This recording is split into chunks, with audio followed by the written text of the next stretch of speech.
அன்பான மக்களே, ஒரு சூப்பர் விஷயம் நடந்திருக்குங்க. என்ன அப்படின்னு சொல்லி பார்த்தீங்க அப்படின்னா, நம்மளோட விஜய், காவேரி வந்துட்டு ஊ சொல்றியா ஊ ஊ சொல்றியா ப்ரோக்ராமுக்கு போயிருக்காங்க இல்லையா? அங்கே வந்து அவங்க தீவிரமான ரசிகர் ஒருத்தவங்க வந்திருக்காங்க. அவங்க விஜய், காவேரி எந்த ப்ரோக்ராமுக்கு போனாலும் அங்கே போய் அட்டன் பண்ணிடுவாங்களாம். அவங்கள போய் அட்டன் பண்ணி மீட் பண்ணிடுவாங்களாம். மீட் பண்ணாமல் வரவே மாட்டாங்களாம். இதுக்கெல்லாம் காரணம் என்னோட ஹஸ்பண்ட். அவர் வந்து விஜய் காவேரியோட ஃபேன் அப்படிங்கிறதுனால அவங்க வீட்டுக்காரர் வந்து கூட்டிகிட்டு போயிடுவாராமா. அவங்க சொன்னனே இந்த மாதிரி அவங்க வராங்க இந்த இடத்துக்கு நம்ம போகலாம் அப்படின்னு சொன்னால் அவங்க வீட்டுக்காரர் கூட்டிகிட்டு போயிடுவானா. இவங்க தான் அவங்க.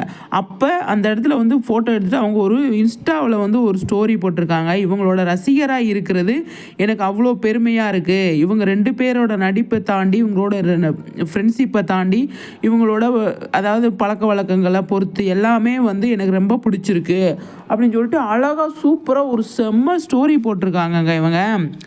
முக்கியமாக யாரை பாராட்டணும் தெரியுமா?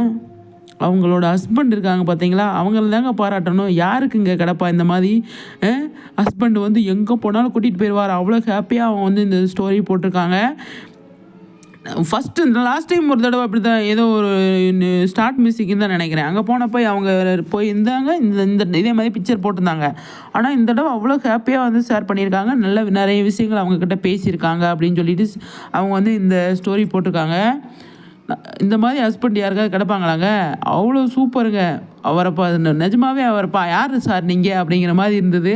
அந்த அளவுக்கு வந்து சூப்பராக அவங்க ஒய்ஃபை வந்து கூட்டிகிட்டு போயிருக்காங்க. அவங்க ஆசையெல்லாம் நிறைவேற்றிருக்காங்க. விஜய், காவேரி மீட் பண்ணியிருக்காங்க அப்படிங்கிறது நம்ம கேட்கும் போதே நமக்கு அவ்வளோ ஆனந்தமாக இருக்குது, சந்தோஷமாக இருக்குது. பரவாயில்ல, நம்மளுக்கு கிடைக்காது உங்களுக்காக கிடைக்குதே அப்படிங்கிற மாதிரி சொல்லணும்னு தோணுது. ஆனால் நிஜமாவே விஜய், காவேரிக்கு ஃபேனாக இருக்கிறது ஹாப்பியாக தாங்க இருக்குது. விகா ஃபேன்ஸுன்னு சொல்லி சொல்கிறோம் இல்லையா, ஹாப்பியாக தான் இருக்குது. ஏன் அப்படின்னா அவங்க அந்த மாதிரி சீரியலும் சரி வெளியிலையும் நல்லா வந்து எங்கே போனாலும் ஃப்ரெண்ட்ஷிப் இருக்கு இல்லையா, சூப்பரில்.